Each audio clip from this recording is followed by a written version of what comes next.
Olá, mais um Edifique chegando, o podcast da Igreja Batista Pedra Viva. Eu sou Adriana Polizel. Aqui comigo a psicóloga Mariana Lima. Ela vai falar com a gente sobre um assunto que foi pedido aqui nas nossas redes sociais, sobre ansiedade. Quem é que hoje em dia nunca teve um episódio de ansiedade? Mas será que a gente sabe o que é ansiedade? A gente vai descobrir hoje com a Mariana. A Mariana ajuda a gente aqui. Vamos lá, desafio. Obrigada, viu, por estar aqui com a gente, por ter topado. É um prazer. Né, a gente poder conversar sobre esse tema que eu acredito que está muito em alta, né? Eu não sei desde quando. Você saberia me dizer há quanto tempo se fala tanto sobre ansiedade? Olha, já há bastante tempo, mas ganhou ainda mais espaço no pós-pandemia, né? Uhum. Então, o transtorno de ansiedade e a ansiedade é um dos transtornos mentais mais prevalentes, isso no mundo todo. Muito, muito prevalente no Brasil. Então, a gente tem no Brasil cerca de 18 milhões de pessoas com ansiedade. Acho que é o primeiro, né? O primeiro país. Existem alguns estudos mais recentes que dizem que o Brasil está em primeiro lugar no ranking de ansiedade, né? Coisa, mas gente. sempre esteve entre os top 5, né? Uhum. E da pandemia para cá, os diagnósticos, tanto de ansiedade quanto de depressão, têm aumentado muito, né? É mesmo? Então, realmente, a gente está aí com, poderíamos dizer, com uma epidemia. Uma epidemia de ansiedade. É. E eu queria entender, o objetivo aqui é a gente desconstruir a ansiedade. Uhum. Eu queria entender, afinal, o que é a ansiedade? É um sentimento, é uma doença, é um frio na barriga? O que é a ansiedade? Olha, Adri, a ansiedade é tudo isso. É tudo isso junto? É só tudo isso. Ai, meu Deus. A ansiedade, ela é uma emoção, né? Tá. Então, o que são as nossas emoções? Eu acho que é interessante a gente entender primeiro o que são as nossas emoções, né? As nossas emoções, elas são a maneira como a gente processa as situações que acontecem com a gente, né? Então, são os pensamentos que a gente tem a respeito das situações que acontecem com a gente o tempo inteiro, né? A ansiedade, ela é uma emoção normal, que todo mundo tem, né? Então, eu tenho paciente que fala, eu quero acabar com a ansiedade. Eu falo, é melhor não, porque a ansiedade é uma emoção que é normal, né? Tá. E ela é a resposta a pensamentos de preocupação e de medo, né? Então, quando a gente tem pensamentos, a gente está numa situação ali que vai nos causar preocupação ou medo, a emoção que sai daí, que flui daí é a ansiedade. E ela é uma emoção normal, como todas as outras, né? Como a alegria, né? Ela é uma emoção normal. O que acontece é que a ansiedade também é um sintoma de transtornos mentais e ela também é um sintoma central numa classe de transtornos, que são os transtornos de ansiedade. Então, a gente tem a ansiedade normal do dia a dia, que a gente tem que ter, é bom que a gente tenha, porque é uma emoção como todas as outras, mas ela pode aumentar, se descontrolar, e aí ela pode se tornar uma doença, um transtorno mental. E como que a gente faz para identificar aquela ansiedade que é uma ansiedade normal, por exemplo, né? Agora, antes de gravar, né? A gente está ansioso aqui. Será que vai dar certo? Não vai e tal? Quanto tempo vai levar? É um tipo de ansiedade, né? E quando que a gente consegue identificar que aquela ansiedade já não tá te fazendo bem? Esse exemplo do antes de gravar, do podcast, ele é perfeito, né? Então, você me convidou para o podcast, é normal que venham aí algumas preocupações, né? Será que eu tô preparada? Nossa, deixa eu dar mais uma estudadinha aqui, deixa eu ver onde é que é para eu programar o trânsito, né? Isso é uma ansiedade normal. E aí, na ansiedade normal, a gente pensa, a gente sente aquilo, e aí a gente ou traça um plano para resolver, né? Então, é uma preocupação que nos leva à resolução daquilo que está nos incomodando. Ou quando a gente tem outras coisas no dia a dia, a gente para de pensar naquilo. Aquela ansiedade, ela passa, né? Quando que começa a se tornar uma questão que a gente deve prestar atenção? Quando ela fica central, quando ela se torna uma emoção central, né? Então, é o pensamento que o tempo inteiro é um pensamento de preocupação. Tudo pode se tornar um problema, né? Por exemplo, se eu tivesse uma ansiedade patológica, se eu tivesse um transtorno de ansiedade, Você me convidou para o podcast e aí eu ia começar a pensar. Ai, meu Deus, mas e se ela me perguntar alguma coisa que eu não sei responder? Ai, meu Deus, mas e se eu não tiver roupa para ir? E se quebrar o carro, eu indo para o podcast, o que eu vou fazer? Negativos. Nossa, eu não vou aceitar. Eu falo, ai, Adri, não vai dar, né? Uhum. Essa é uma característica muito central de uma ansiedade patológica também, que é a evitação. Eu me preocupo tanto, eu acho que tudo é uma ameaça tão grande que eu começo a evitar certas coisas para tentar me proteger, né? Uhum. Então, o que é aí talvez um primeiro sinal de alerta, né? Se a maioria dos teus pensamentos é de preocupação. Se muitas vezes você tá no e se, né? É aquele pensamento muito acelerado que me atrapalha de fazer as coisas que eu tenho que fazer no meu dia, né? Eu não consigo mais trabalhar direito, eu não consigo cuidar de mim, cuidar da minha família. Começo a ter insônia, né? Então, esse pensamento muito acelerado antes de dormir, que é uma característica da ansiedade quando ela é mais patológica, também traz esses problemas de insônia. Uhum. Tensão muscular, né? Porque aí eu fico tensa, porque eu tô muito preocupada. Então, quando vai para esse lado, que começa a atrapalhar demais, aí é interessante buscar ajuda, né? Aí é interessante entrar em alerta. E aí essa ansiedade patológica, né? Da onde que vem isso? É hereditário? É por conta de algum trauma? Algumas pessoas falam até que é por conta de algum pecado que você cometeu, enfim, aquilo fica te atrapalhando ali ao longo da vida. Da onde que surge? O transtorno de ansiedade, assim como todos os transtornos mentais, Dri, ele tem causas multifatoriais, tá? Isso são todos os transtornos de ansiedade têm causas multifatoriais, né? Quais que são essas causas? Primeiro é a genética. Então, a gente tem, sim, um fator genético, um fator hereditário em todos os transtornos mentais, inclusive no transtorno de ansiedade. Nos transtornos de ansiedade, né? Porque é uma classe de transtornos, não é só um. A segunda coisa é o ambiente, né? E esse ambiente, ele é o ambiente desde a infância, né? Uhum. Então, se, por exemplo, a gente tinha uma mãe ou um pai, um principal cuidador que era muito ansioso e que mostrava para essa criança que é muito perigoso o mundo, né? O mundo é um lugar muito perigoso, tá, né? Sempre colocando um medo, sempre colocando uma preocupação para essa criança nesse momento que ela está se desenvolvendo. Esse é um ambiente que pode causar futuramente uma ansiedade nessa criança, né? Às vezes até na própria infância. E o ambiente em que a gente se encontra hoje também, né? Na atualidade, a gente tem um problema porque a gente tem um ambiente que é a internet, que propicia a gente a ter muito mais acesso à informação, muito mais acesso à notícia, muito acesso a coisa boa, mas muito acesso também a coisas ruins, a desgraça. Sim. Né?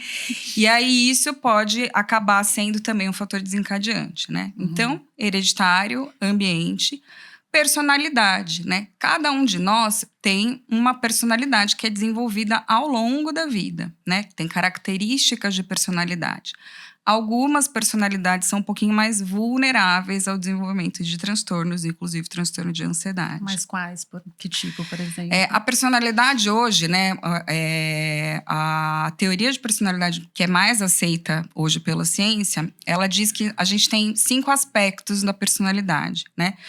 Um desses aspectos se chama neuroticismo, né? Então, é uma pessoa que ela olha mais para o negativo, ela é um pouco mais melancólica, ela não é tão aberta a experiências. A pessoa que tem um alto neuroticismo, ela tem uma tendência maior ao desenvolvimento de ansiedade e a outros transtornos, né? E por fim, Dri, é multifatorial porque são muitos fatores mesmo. São nossas escolhas de estilo de vida, né? Então, as coisas que a gente escolhe pra gente também nos deixam mais ou menos vulneráveis para o desenvolvimento de transtornos. Na verdade, para o desenvolvimento de qualquer doença, né? Então, o que a gente pode fazer em termos de estilo de vida para tentar prevenir tanto o desenvolvimento de transtornos como a ansiedade, como outras doenças, né? Boas escolhas em relação a sono. Sono é fundamental. Boas escolhas em relação à alimentação, exercício físico e controle de estresse, né? Uau, tudo Então, coisa fácil, né? Tudo coisa fácil e fundamental. Porque assim, por exemplo, o sono, né? O meu marido brinca que eu gosto muito de dormir. Eu falo, olha, eu sou muito abençoada, me sinto privilegiada porque eu durmo bem, graças a Deus. Porque eu vejo que as pessoas estão tendo muito problemas para dormir, Muito. né? Tem que tomar remédio para dormir, aí tem que tomar o remédio para acordar, porque senão fica dormindo, né? Então, assim, se você dorme bem, você se sinta privilegiado mesmo. Sim, e faz total diferença quando a gente pensa em vulnerabilidade para desencadear um transtorno mental, né? E a gente vive hoje numa sociedade que ela não privilegia boas escolhas nessas áreas que eu acabei de compartilhar, né? A gente é difícil dormir bem, é difícil comer bem, é difícil organizar a rotina para se exercitar, né? E aí, quando a gente junta todos esses fatores, a gente pode ter ou não o desencadear de um transtorno de ansiedade, né? Sim. E por que você acha que o Brasil está aí nessa lista? Seria por conta da violência, né? Porque a gente vive com medo, né? A gente sempre acha que vai ser assaltado. Você acha que tem a ver com isso? Com o que mais prevalece? Olha, Adri, o que a gente sabe é que em sociedades com muita desigualdade, com violência, com maiores dificuldades, então com pobreza, isso pode colaborar, né? A gente tem tudo isso no Brasil, né? Mas eu não tenho uma resposta 100% para te dar, porque a gente tem outros países que são países desenvolvidos, que têm melhores índices do que os nossos nessas coisas e que também tem um índice alto, né, de ansiedade e depressão. E até mesmo né? de suicídio, né? Sim. Que coisa. Né? Que tá muito atrelado, né? Quando a gente fala de transtorno de ansiedade e de depressão, eu sempre falo da depressão junto, porque são meio parecidos. Não são parecidos, mas eles comumente andam de mãozinha dada. Infelizmente. E qual que é a diferença? Porque pra gente que é leigo, né, meio que parece a mesma coisa. Tipo, você tá com ansiedade, daqui a pouco já vai evoluir para uma depressão. Mas não necessariamente. Não necessariamente. Eles são transtornos diferentes, mas que muitas vezes eles são comórbidos, né? Então, eles acontecem juntos. A diferença é que na ansiedade, a emoção principal, né, e os pensamentos principais estão relacionados à preocupação, né? Então, o mundo é hostil, o mundo é uma grande ameaça. Na depressão, a emoção central é a tristeza, né?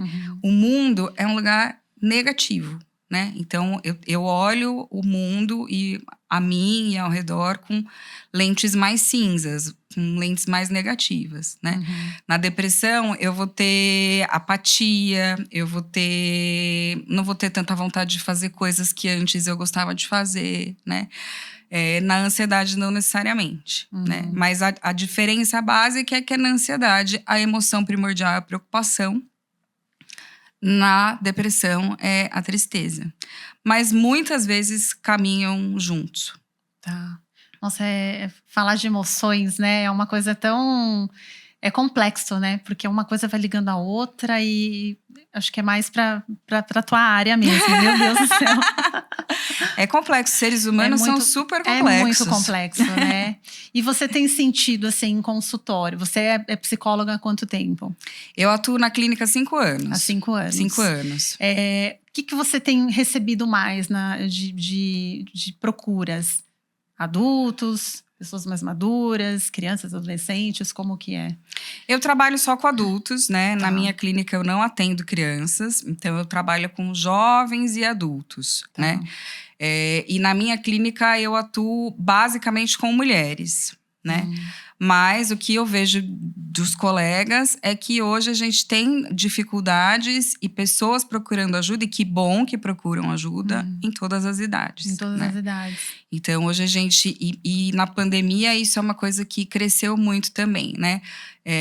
Então, a dificuldade, a dor, o sofrimento significativo começando mais cedo, né? Na infância.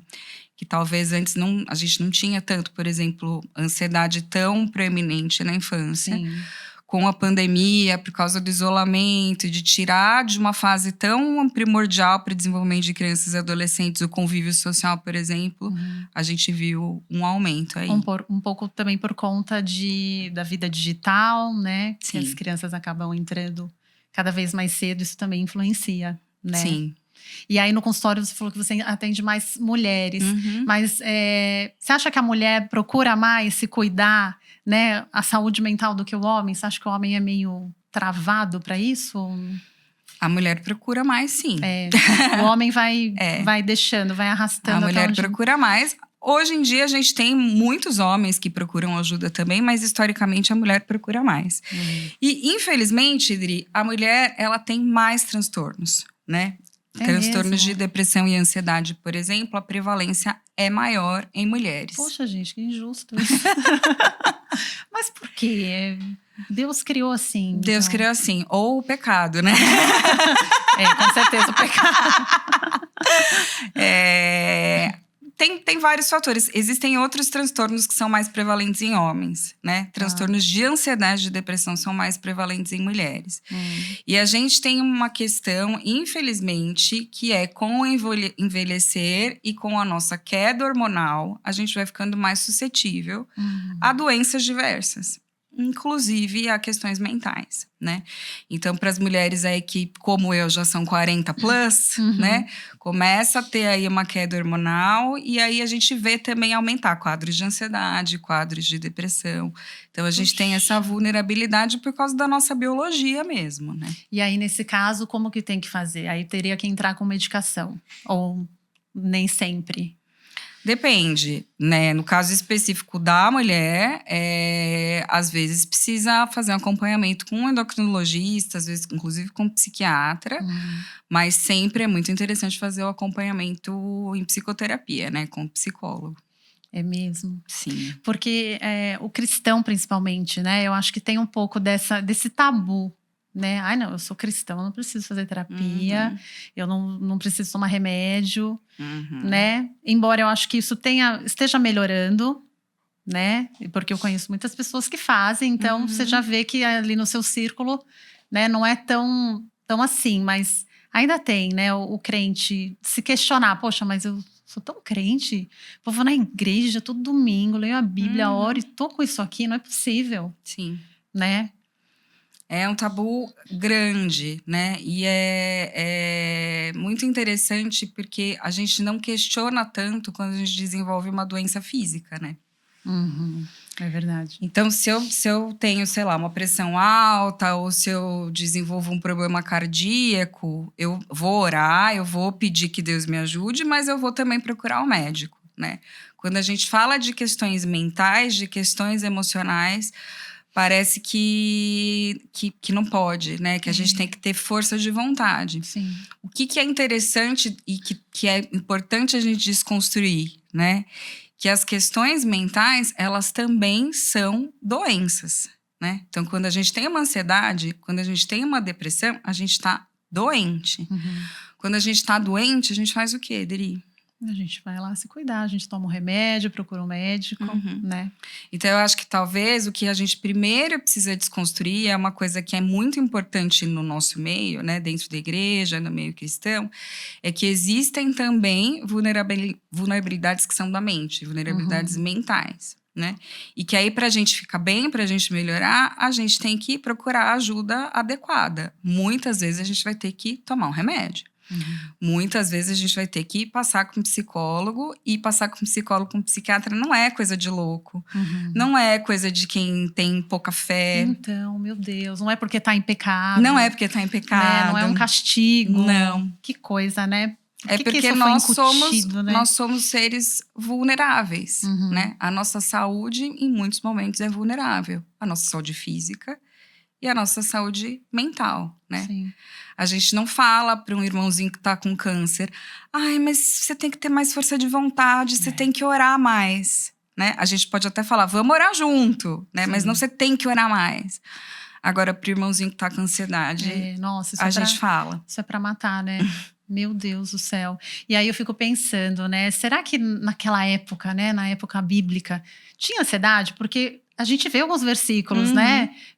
Tem um versículo que fala, lançando sobre ele toda a vossa ansiedade, né? Tem um outro aqui, eu não lembro se eu anotei. Tem vários. Tem vários, não é? Gente, mas será que a ansiedade daquela época é igual à nossa? Que loucura isso, assim. Tinha ansiedade com certeza, porque como eu disse no início da nossa conversa, a ansiedade é uma emoção, né? Então, a ansiedade, ela é presente desde a criação, né? Talvez depois do pecado. Mas é uma emoção, né? Talvez Eva já sentiu ansiedade assim que ela cometeu, né? O que não deveria ter feito. Os seres humanos foram criados com emoções. Foram criados à imagem e semelhança de Deus. A gente crê nisso, né? E a gente vê a exemplo da vida de Jesus, que ele tinha todas as emoções, né? Então, sim, a ansiedade já existia naquela época. E eu acho que isso fica muito claro quando a gente vê que, em especial no Novo Testamento, a gente tem muitas passagens nos orientando do que fazer com a preocupação, né? Então, se a gente pegar, por exemplo, o Sermão do Monte, né? A gente pega lá o Sermão do Monte, tem um pedação falando sobre as preocupações, né? Então, não se preocupe com o que investir, não se preocupe com o que comer, né? Se preocupe em desenvolver o teu relacionamento com Deus, né? E aí tem um versículo que é um dos meus preferidos que fala: basta cada dia o seu próprio mal. Né? No fim do Sermão do Monte, basta cada dia o seu próprio mal. Eu acho muito interessante porque quando a gente pensa em ansiedade, a ansiedade é a preocupação no futuro. Eu fico lá, futuro, e se, mas meu Deus, né? E aí faz parte do tratamento da ansiedade a gente ensinar o paciente a permanecer produtivo e no presente. E a Bíblia me fala, basta cada dia o seu próprio mal. Né? E aí a gente vê lá, por exemplo, em Filipenses, Paulo falando: não andeis ansiosos por coisa alguma, mas em tudo, pela oração e pela súplica, faça os seus pedidos ao Senhor, né? Então, quando a gente vai orar, quando a gente vai colocar os nossos pedidos para o Senhor, a gente está ficando no presente. No próximo versículo, ele fala: e tudo que for bom, tudo que for de boa fama, tudo que for verdade, esteja no seu pensamento. Os pensamentos da ansiedade, que nos levam a uma ansiedade patológica, muitas vezes são pensamentos que são mentiras, que são pensamentos mentirosos. No processo do tratamento da ansiedade, a gente ajuda o paciente a fazer o cheque se aquilo que ele está pensando é verdade ou mentira. Lá na Bíblia está falando que passe, né, que ocupe o teu pensamento tudo que for bom, tudo que for verdade. Então, sim, com certeza a ansiedade estava lá, porque a gente tem orientações claras de como lidar com ela, né? Se era igual ou diferente, com certeza era diferente porque os tempos eram outros, né? Não tinha internet. Eram preocupações diferentes, não né? tinha o TikTok, né? Hoje, tudo imediatamente chega na nossa mão, né? A notícia de lá do outro lado do mundo chega na nossa mão naquele minuto. Então, as preocupações são outras, mas ao longo de toda a história da humanidade, houve preocupação e houve ansiedade. Sim, sim. Você acha que isso tem influenciado muito essa questão da vida digital, né, do tempo que fica online? Com certeza. Vocês, como psicólogos, vocês têm percebido isso? Bastante, e hoje a gente já tem até alguns estudos sobre isso, né? Principalmente o quanto isso influencia a infância e a adolescência. Mas influencia a todos nós, né? Se a gente pensa, né? Quando a gente era adolescente, a gente não sabia imediatamente o que estava acontecendo com todos os nossos amigos, com todos os nossos colegas, né? A gente, às vezes, via notícia, quando via, sei lá, uma vez por dia, né? Assistia lá o Jornal Nacional com a família, né? Hoje é o tempo inteiro.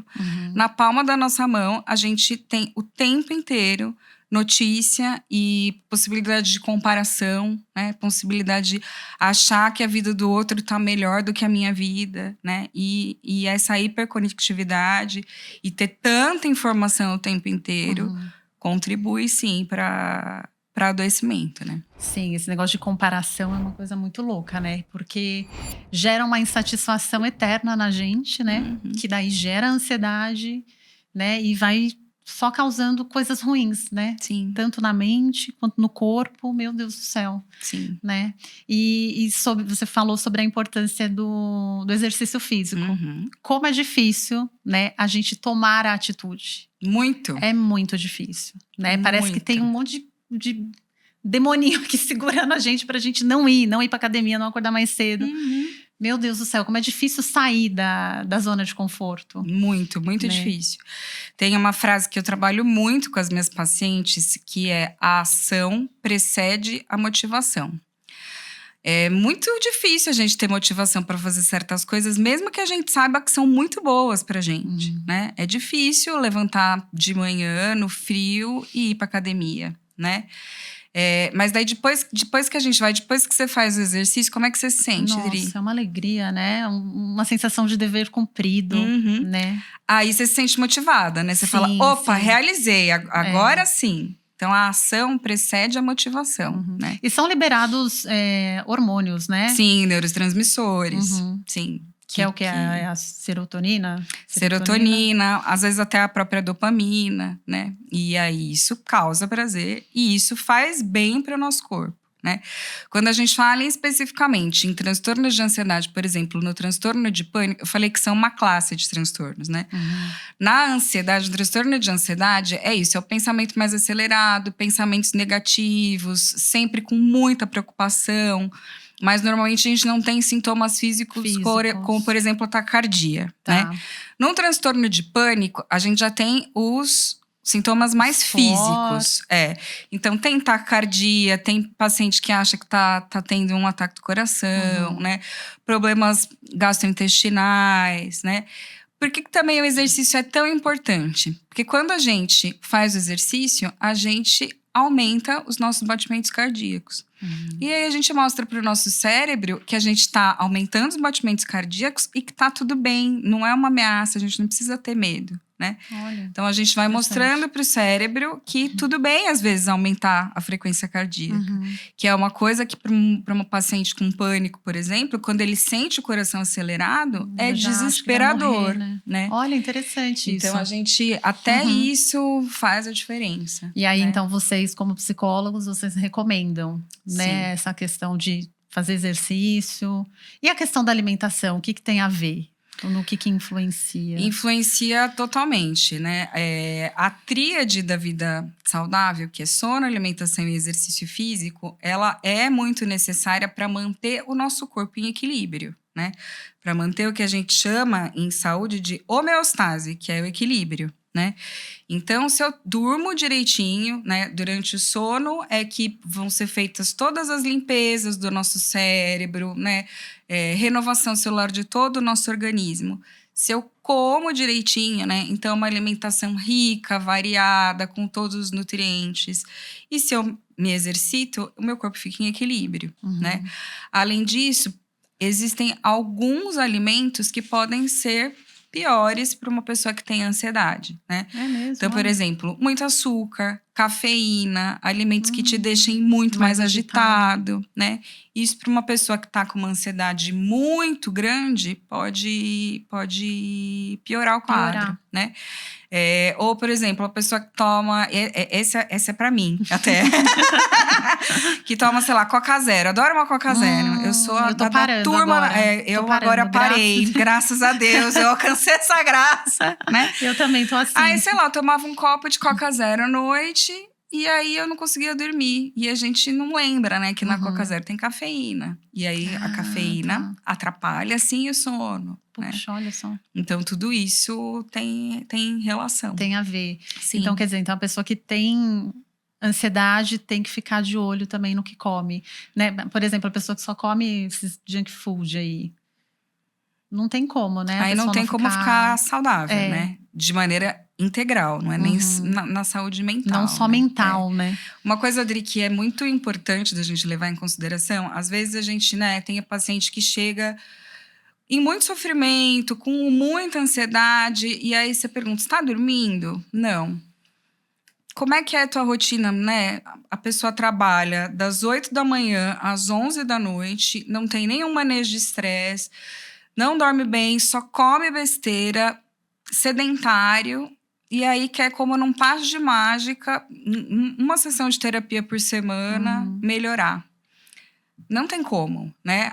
Nesses casos, mesmo se entrar com a medicação, só a medicação e a terapia não vão dar conta. Não vai fazer efeito. Né? É uma parte. O tratamento, ele é sempre multifatorial, né?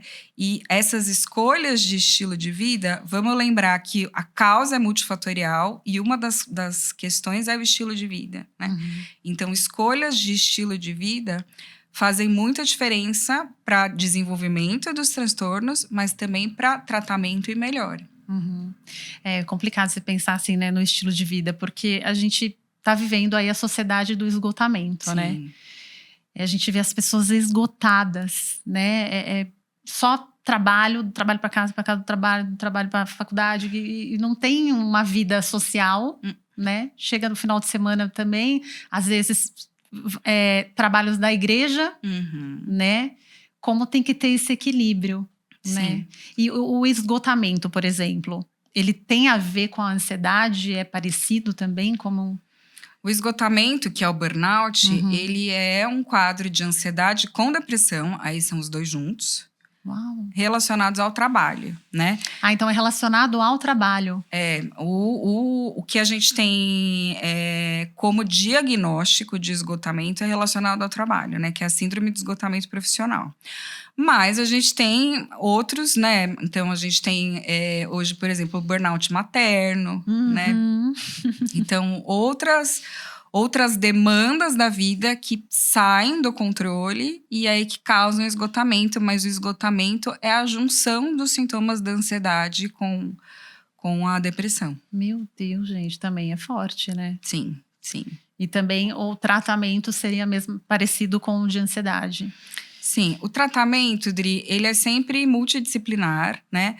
Normalmente começa com a psicoterapia, né? Então, normalmente a gente vai fazer o diagnóstico, vai entender num contexto de psicoterapia, né?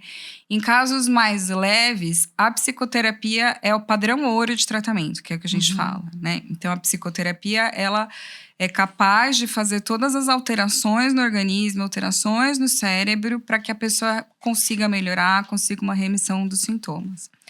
De casos moderados a graves, normalmente a gente precisa de ajuda medicamentosa também, né?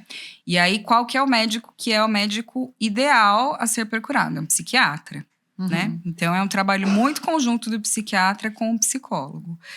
E, em qualquer caso, mudanças no estilo de vida têm que ser implementadas. Não dá para continuar do jeito que tá. Não, é muito difícil da gente conseguir uma melhora consistente e uma melhora que permaneça no tempo, fazendo tudo igual, né? Sim. É engraçado, né, você falando sobre a psicoterapia. Nada mais é do que um bate-papo, né? Porque como eu acredito que tem pessoas que têm esse preconceito, de fazer terapia, é só quem é problemático, quem tá doido. E não é isso, né? É um bate-papo, né? E eu tava lendo, que eu achei incrível, que a terapia tem o poder de mudar, né, o nosso neurônio. Meu Deus, gente, isso é muito potente. Sim, né? É muito potente. Tem o poder de mudar realmente a forma como a gente pensa. Sim. A terapia a gente chama de cura pela fala, né? Então, em primeiro lugar, é um ambiente em que você vai ser acolhido em sua totalidade, né? Hoje em dia, às vezes, a gente não tem nenhum lugar em que a gente consegue se abrir completamente, que a gente consegue se sentir realmente livre para expor todas as nossas vulnerabilidades, tudo que a gente pensa. Sem julgamentos, Exato, né? Sem achar que, nossa, mas eu tenho que parecer aqui muito forte, né? Ou no nosso contexto, nossa, mas eu acredito tanto em Deus e eu tô aqui com essa vulnerabilidade, né? Então, a terapia é um lugar em que você vai poder expor todos os seus medos, todas as suas vulnerabilidades, né? E aí você vai ter uma pessoa ali para te acolher e para te ajudar nessa caminhada, né? A gente dá a mão para o paciente e ajuda realmente a caminhar rumo à vida que a pessoa quer ter, uma vida melhor, uma vida mais saudável, né? Mas requer trabalho, Dri, né? Então, e talvez isso que gere frustração também, né? Porque às vezes a gente tá querendo curas milagrosas, né? Imediata, né? A gente não tem aquela paciência, né? E requer trabalho, requer tanto o empenho do paciente quanto do psicólogo, né? Sim. Mas é um ambiente em que há a possibilidade de muita transformação, né? De desenvolvimento de ferramentas para viver melhor. Eu costumo dizer que a gente desenvolve aí a nossa caixinha de ferramentas na terapia, né? A gente aprende um monte de técnica de como entender os nossos pensamentos, como que isso afeta as nossas emoções, como que isso afeta o nosso comportamento. E aí a gente vai montando a nossa caixinha de ferramentas para a gente poder ir lá, sair para o mundo e exercer os nossos múltiplos papéis com as ferramentas adequadas, né? Verdade. E você como psicóloga, você já teve algum episódio de ansiedade, de depressão? O que te fez buscar a psicologia? Porque acho que você fez comunicação. Minha primeira formação é comunicação, sim. Eu sou uma sobrevivente da depressão. É mesmo, olha só. Conta pra gente. Eu conheci a psicologia na faculdade de comunicação, minha primeira formação é comunicação. E na comunicação eu tive 1 ano de psicologia.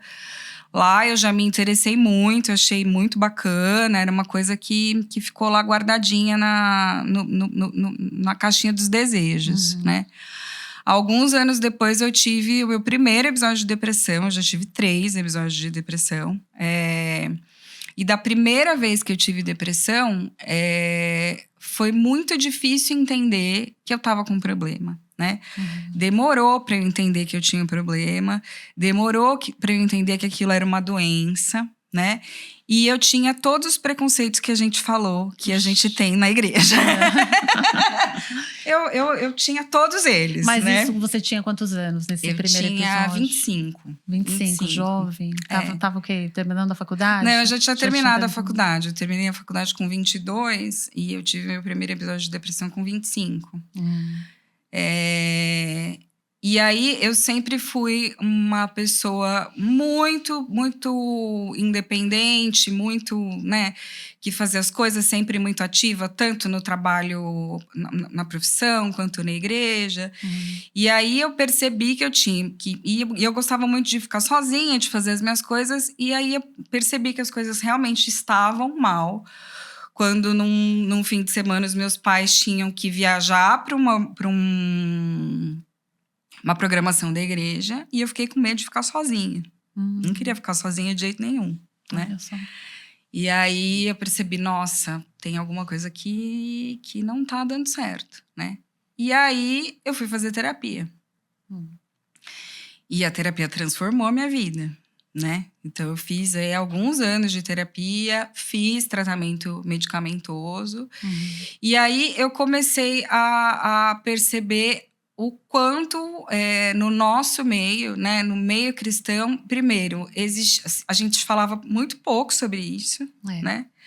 Mas existia muita gente sofrendo, né? Sofrendo sozinhas e caladas. Né? Tinha muita gente que estava ali sofrendo como eu, né? Sem saber para quem pedir ajuda, sem saber que podia pedir ajuda, né? E aí eu fui me interessando cada vez mais por isso, até que eu fiz a segunda faculdade, né? E aí fiz a segunda faculdade de psicologia e me tornei psicóloga e hoje dedico a minha vida a isso, né? Mas foi muito difícil quando eu vivi a depressão pela primeira vez. Por isso, primeiro não entender que aquilo era uma doença, né? E depois por ter todo esse estigma da doença mental, né? Sim. Eu escutei, isso daí é algum pecado não confessado, né? E a gente falta sabe de comunhão com Deus. E a gente sabe que isso é mentira. Essa é uma mentira que faz com que as pessoas fiquem mais adoecidas, né? E aí é isso. Agora estou aqui ajudando outras pessoas a não passarem por isso. E no caso, assim, da depressão, né? Você falou que teve 3 episódios. São episódios que vêm e vão? Tem a cura total? Como que funciona isso? A gente não fala em cura de transtorno mental, Dri. A gente fala em remissão de sintomas, né? Hoje eu tô em remissão de sintomas total da minha depressão já há alguns anos, né? Eu tive meu último episódio em 2015, então já vai fazer quase 10 anos, né? Mas quando a gente tem um episódio, ou um episódio de depressão, ou um episódio de transtorno de ansiedade, a gente fica mais suscetível a desenvolver isso novamente em outros momentos da vida, né? Quanto antes a gente faz o tratamento e um tratamento mais consistente, menor é a chance da gente ter uma recaída depois, né? Qual que é uma grande dificuldade quando a gente fala de ansiedade? Para muitas pessoas ansiosas, elas acham que aquilo é o jeito delas. Ah, eu sou assim, eu sou preocupada. Eu sou assim, elétrica. Eu sou preocupada, mas a vida inteira eu fui assim. E é a vida inteira mesmo, né? Normalmente começa na infância, né? E aí a pessoa acha que isso aqui é só o meu jeito e não busca ajuda. Então fica sofrendo sem tratamento durante muitos anos. E aí é mais difícil né? de conseguir uma remissão total de sintomas e não ter outras recaídas. Mas é super possível, sou aí a prova viva. Estou aqui plena, bela, há 9 anos. E agora ajudando os outros, né?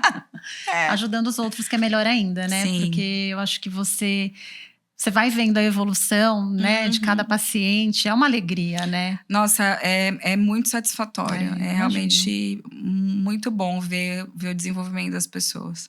Sim. E a gente tem que falar mais, né, sobre saúde mental, sobre as nossas emoções. Eu, como mãe, né, tenho 2 meninas e eu sempre compro livro sobre emoções para elas saberem nomear, né? Porque a gente não foi ensinado a nomear as emoções. Não. Vira um bolo de emoções tudo junto e misturado e a gente não consegue identificar. Sim. Né? Então, eu acho que a infância é muito importante para isso, né? Então, eu procuro. Sempre tem algum livrinho ali ilustrando para saber a raiva, né? O medo, e tudo bem sentir medo, né? Faz parte, a alegria. E o medo, às vezes, a própria ansiedade, às vezes, é até protetivo, né? É bom que a gente tenha medo de andar sozinha na rua à noite. Sim. Né? Sim. Isso nos protege. É uma questão de proteção mesmo, né? E falando até de livros, como tem livros sobre ansiedade, não é? Meu Deus. Sim. Muitos livros, muitas dicas, né? No Instagram, se você for ver, o que tem de vídeo, de dicas. Só que a gente também tem que saber filtrar, né? E eu queria que você falasse aqui pra gente, assim, desconstruindo mesmo, né?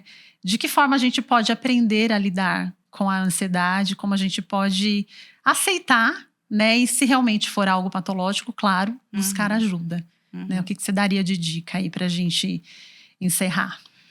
Eu acho que a primeira coisa é a gente aceitar que é uma emoção que em muitos momentos vai ser válida de ser sentida, né? Cada emoção, ela é apropriada para determinada situação, né? Então, não tem problema sentir ansiedade às vezes, né? Se isso te coloca, por exemplo, em movimento para resolver o que está te trazendo preocupação, né? A segunda dica é uma coisa que a gente trabalha muito em terapia com pacientes que têm depressão, é a gente ficar muito atenta ao que a gente pensa, né?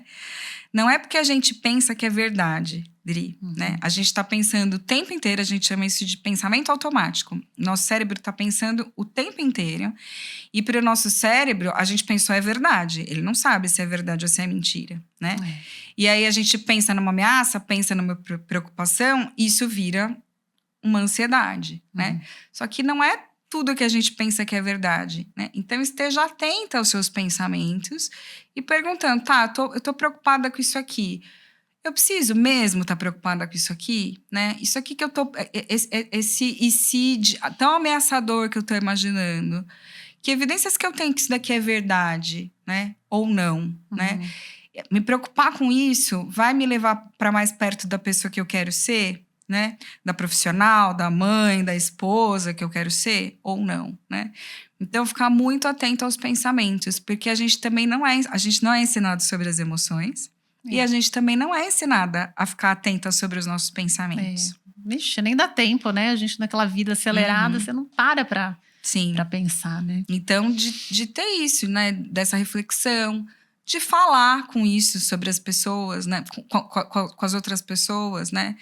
Nossa, eu tô com uma preocupação aqui martelando a minha cabeça. Você acha que tem a ver isso, né? Porque às vezes a gente também não compartilha, fica sentindo sozinho, né?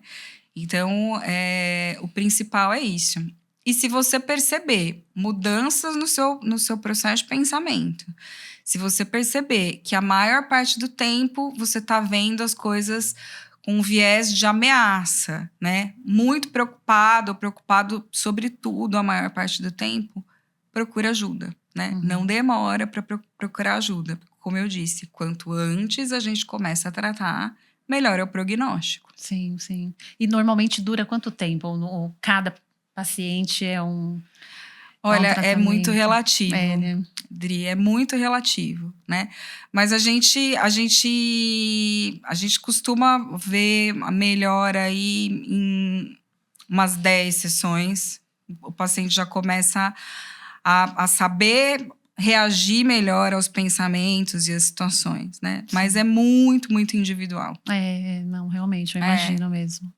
Ai, Mari, obrigada, viu? Agradeço. Deu uma clareada aqui, né? É muita coisa, né? É muita coisa. Mas se você prestou atenção, deu para pegar aqui, né, umas dicas e colocar em prática, né? Que é o principal, né? Sim. Colocar em prática. Não adianta a gente ouvir, porque a gente lê sobre, a gente vê vídeo, tem tanta informação, mas tem que colocar em prática. Sim, né? Sim.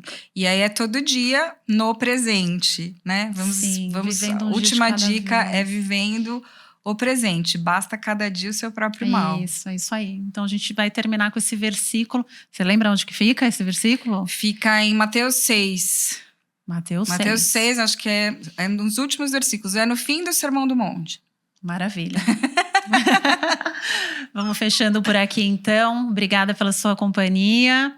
Curta, compartilhe, comente. Segue a Mari também. Qual que é o seu Instagram, Mari? É o Mariana Lima Psi e o meu site marianalima.com.br. Tá bom, se você também estiver precisando, né, de uma terapia, temos aqui uma psicóloga. À disposição, foi um prazer. Obrigada, viu? Até a próxima.